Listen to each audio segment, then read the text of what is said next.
Vampires tried to eat Bruce Banner. Let's start from the beginning, precisely in Arizona 50 years ago. The two actors were talking about the scene they need to shoot, when some dark figure with red eyes appears. As he got closer, he tackles one of the actors, and it's actually a boy covered in blood. They search for wounds, but quickly realize it's not his blood at all. They ask the boy where is his family, and he responds that they are dead. They are underground, with many devils. 50 years later, Bruce Banner comes across the desert full of graves and dead animals. He stumbles upon a small abandoned town. He decides to give it a look in search of some food and water. He searches the town and finds a bar. He gets in the bar and starts searching for supplies. As he is searching, a voice in the near says, "Whiskey is all there is, it's just apple juice though." We pass it off as whiskey for the cameras. It's a man sitting alone in the bar in the abandoned town. He apologizes for scaring Bruce and introduces himself, then asks Bruce to have a shot of apple juice with him. Bruce asks what is this place and what happened here. Miguel answers, "Here? Everything happened here. That train outside has been robbed probably 50 times. John Wayne punched a man through that railing up there. Clint Eastwood burned this whole saloon down twice. The shootout at the OK Corral happened one street over. You're in Old Tucson, the American dream."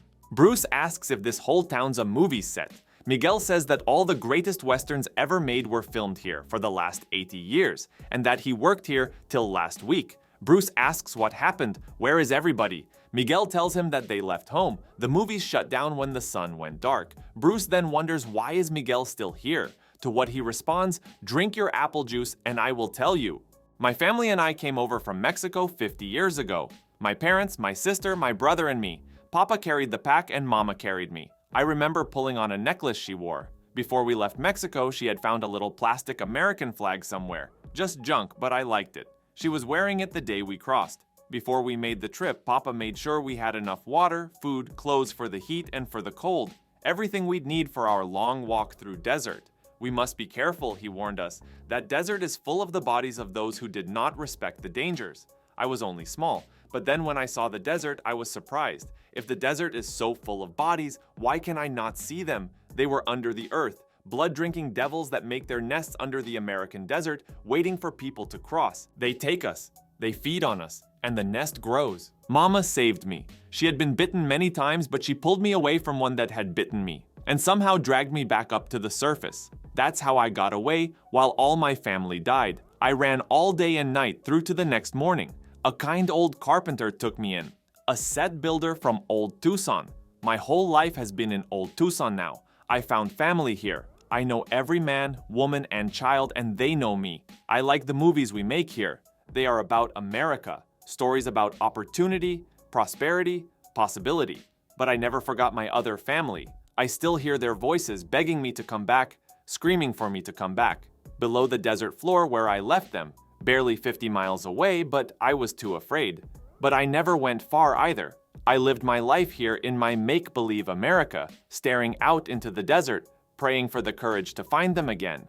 That's a hell of a story, Miguel. I am so sorry. But even if they do still speak to you, they are not your family, not anymore. Don't go looking for them. They wouldn't want you to be what they are. Miguel stops him and says, "I want you to know how sorry I am. They asked me to. They're so hungry all the time." Asked you to do what? Miguel? What have you done? Of course. The sun's gone dark. They're not trapped in the desert anymore, are they? You're not going looking for them. They're on their way here.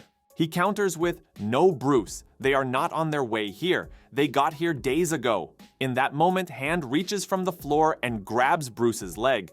Vampires grab Bruce and drag him underground. Bruce begs Hulk to show up and help him, but Hulk doesn't respond. Vampires hold Bruce to the wall as he keeps trying to persuade Hulk to show up. Vampire tells him that no one is answering his prayers and slashes him across the chest. Bruce falls to the ground with his chest ripped open, and as vampires approach to feed, some green mass starts to come out of Bruce's body.